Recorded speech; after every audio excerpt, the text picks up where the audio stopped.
மேட்டுப்பாளையம் நகராட்சிக்கு உட்பட்டிருக்கிற பகுதியிலேயே வாழ்ந்து கொண்டிருந்த பட்டியல் வகுப்பை சார்ந்திருக்கிற அமுதா என்று சொல்லக்கூடிய இந்த வழக்கின் புகாரினுடைய மகள் வர்ஷினி பிரியா வயது 16 பட்டியலத்தை சாராத முத்திரை வகுப்பை சார்ந்திருக்கிற கனகராஜ் என்ற இளைஞரை 2 பேரும் காதலித்து அந்த காதல் சாதி என்ற ஒரே காரணத்திற்காக அந்த பட்டியலத்தை சார்ந்திருக்கக்கூடிய கனகராஜனுடைய அண்ணன் வினோத் என்பவரும் அவரோடு சேர்ந்து கந்தவேல், ஐயப்பன், சின்னராஜ் ஆகிய 3 பேரும் சைத்திட்டம் தீட்டி ஏற்கனவே ஓராண்டு காலமாக அவர் காதலித்து வந்தவர்கள் அவர்களை எச்சரித்து மிரட்டியும் கூட அதற்கு பின்னால் இந்த வழக்கிலே 25/6/2019 மாலை 4 மணிக்கு சைத்திட்டம் தீட்டிவிட்டு 5:30 மணிக்கு அங்கே மட்டசாலை என்ற பகுதியிலே தன்னுடைய மகளும் கனகராஜும் வந்திருக்கிறாள் என்று தெரிந்து அமுதா அங்கு போய் பார்த்துக் கொண்டிருக்கிற போது இந்த வழக்கில் தண்டிக்கப்பட்டிருக்கிற வினோத் என்று சொல்லக்கூடிய கனகராஜுடைய அண்ணன் திட்டமிட்டே ஆயுதத்தோடு ஒரு கொடிய அருவாரோடு அங்கு சென்று அத்துமீறி வீட்டுக்குள்ளே நுழைந்து தன்னுடைய தம்பியை பார்த்து, நீ எப்படி இப்படி ஒரு தாழ்த்தப்பட்ட வகுப்பை சார்ந்தவர்களை திருமணம் செய்யலாம், எனக்கு எப்படி திருமணம் ஆகும் என்று சொல்லி ஏற்கனவே நீ சொன்னேன் கேட்பு சொல்லி அவர் கடூரமாக தாட்டியிருக்கிறார். அந்த தாக்குதலோடு அதை தடுக்க வந்திருக்கக்கூடிய வர்ஷினி பிரியாவையும் இளவர் என்று தெரிந்தும் அவருடைய சாதியை சொல்லி திட்டி அவரையும் வெட்டியிருக்கிறார்.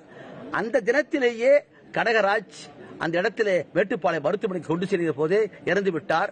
வர்ஷினி பிரியாவை கொடிய காயத்தோடு அவர் கோவை அரசு மருத்துவமனைக்கு கொண்டு வந்து அங்கே 2 நாட்களுக்கு பிறகு இறந்து போனார். இந்த வழக்கிலே பாதியாக இருக்கக்கூடிய அமுதாவுடைய புகாரின் பேரில் தான் மேட்டுப்பாளையம் அங்கிருக்கிற காவல்துறை வன்கொடுமை தடுப்பு சட்டத்தில் 2 பேர் கொலையாக இருக்கிற காரணத்தினால் இந்த வழக்கை மாவட்ட காவல்துறை துணை கண்காணிப்பாளர் என்ற முறையில் அவர்தான் இந்த வழக்கை புலனாய்வு விசாரணைக்கு எடுத்துக்கொண்டார். அப்படி எடுத்து விசாரிக்கிற போதே சைத்திட்டம் தீட்டிருக்கிற விவரத்தையும் கூட நேரிலே பார்த்தவர்களை பற்றி தெரிந்து கொண்டு சாட்சியாக போட்டார்கள்.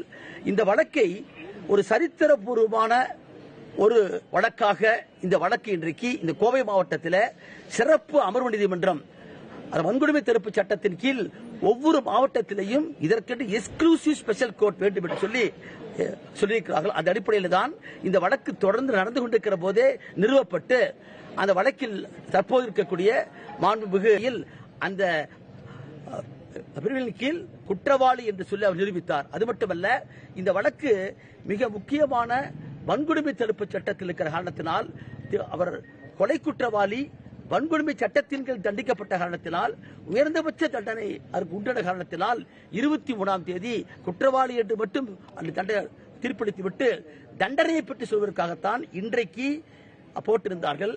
சட்டப்படி 235 உபப்பிரிவு 2 படி சிஆர்பிசியின் படி இப்பொழுது இருக்கிற பிஎன்எஸ்எஸ் 758 படி ஒரு உச்சபட்ச தண்டனை கொடுக்கிற போது பாதிக்கப்பட்டவரையும் கேட்க வேண்டும், குற்றவாளியும் கேட்க வேண்டும், சிறப்பு வழக்கறிஞரும் கேட்க வேண்டும். அந்த அடிப்படையிலே காலையிலே இந்த வழக்கில் 3 தரப்பாரையும் அவர் இன்றைக்கு கேட்டார்கள். அப்படி கேட்கிற போது பாதிக்கப்பட்டிருக்கிற வர்ஷினி பிரியாவுடைய தாயார் தன் மகளுக்கு ஏற்பட்டிருக்கிற ஒரு இளம் பெண், அதுவும் மைனராக இருக்கக்கூடிய பெண்ணையும் அவருடைய காதலையும் கொட்டி அவரை கொடூரமாக வெட்டிய காரணத்தினால் அதற்கு அதிகபட்ச தண்டனை என்று கேட்டார்கள். அதே போல இந்த வழக்கிலே குற்றவாளிக்கு ஆஜராக இருக்கக்கூடிய வழக்கறிஞரையும் கேட்டார்கள்.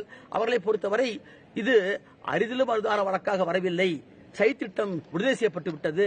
ஆகவே அதற்காக இதில் திடீரென்று அவர்கள் போய் தன்னுடைய தம்பியை கேட்பதற்காகத்தான் போய்கிறார். ஆகவே இந்த வழக்கு உச்சபட்ச தண்டனை கூடாது என்று சொல்லி வாதிட்டார். எங்களை பொறுத்தவரையிலும் இந்த வழக்கிலே துவக்கத்தில் இருந்தே இது மனித உரிமை வழக்கறிஞர்களாக இருக்கக்கூடிய வழக்கறிஞர் பாலமுருகன், ஆர்தர், சம்பத், ரகுமான் போன்றிருக்கக்கூடியவர்கள் இந்த வழக்கில் ஒரு உண்மையிலேயே இது போன்றிருக்கிற வழக்குகளில் ஒரு மனித உரிமை ஆர்வலராக சாட்சிகளுக்கு பாதுகாப்பு கொடுக்க வேண்டும் என்பது மிக உண்மை. இந்த சட்டத்திலேயே தனியாக பிரிவு இருக்கிறது, ஆனால் உண்மையிலே அது போன்ற ஒரு பாதுகாப்பு கொடுப்பதில்லை. இந்த வழக்கில் மனித உரிமை வழக்கறிஞர்களாக இருந்த காரணத்தினால் தான் அவர்களுக்கெல்லாம் பாதுகாப்பு கொடுக்கப்பட்ட காரணத்தினால் இந்த வழக்கை விசாரித்து அதில் குற்றப்பத்திரிகை தாக்கல் செய்ய பின்னால் 16 சாட்சிகளை நாங்கள் விசாரித்தோம். அப்படி விசாரித்த பின்னால் இன்றைக்கு வரலாற்று சிறப்புமிக்க ஒரு தீர்ப்பினை இந்த நீதிமன்றத்தில் நம்முடைய சிறப்பு நடுவர் அவர்கள் மாண்புமிகு விவேகானந்த அவர்கள் வழங்கியிருக்கிறார்கள். அதன்படி 448 கிரிமினல் ட்ரெஸ்பாஸ் என்ற ஹவுஸ் என்ற முறையில் அதற்கு ஓராண்டும் 1000 ரூபாய் விதித்து தண்டனை வைத்திருக்கிறார்கள்.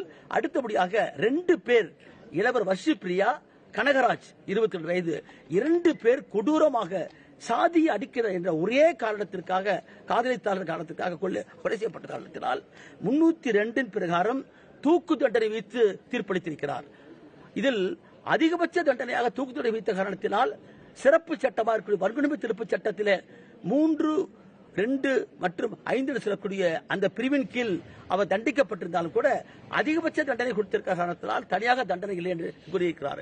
எப்படி இருப்பினும் இது ஒரு கோகுல்ராஜ் வழக்குக்கு பின்னால் தமிழ்நாட்டிலே ஒரு வரலாற்று சிறப்புமிக்க தீர்க்காக நாம் பார்க்கின்றோம். என்ன கேட்டால் ஒரு ஆணவ கொலை இது. ஏற்கனவே இது போன்றிருக்கிற ஆணவ கொலைகள் தமிழ்நாட்டிலே கண்ணகி முருகேசன் தொடங்கி திவ்யா இளவரசிலிருந்து அதே போல் கோகுல்ராஜ் மற்றும் சங்கர் கௌசல்யா மற்றும் இன்றும் தொடர்ந்து கொண்டிருக்கிற காட்சியாக இருக்கிறது. ஆகவே சட்டத்திலே இன்றைக்கு 75 ஆண்டுகளை கடந்த பின்னால் தீண்டாமை ஒழிக்கப்பட்டு விட்டது என்று நாம் சொல்கிறோமே தவிர நடைமுறையில் இல்லை. அதை உருவாக்குவதற்கு இன்றைக்கு இருக்கிற ஒரே வாய்ப்பு நீதிமன்றத்தின் முன்னாலே குற்றம் சேர்க்கக்கூடிய ஆணவ கொலைகாரர்களை, சாதி ஆணவ கொலைகாரர்களை நிறுத்தி விசாரித்து முறையான தண்டனை கொடுக்க வேண்டும் என்ற அடிப்படையிலே இந்த வழக்கு நடத்தப்பட்டிருக்கிறது.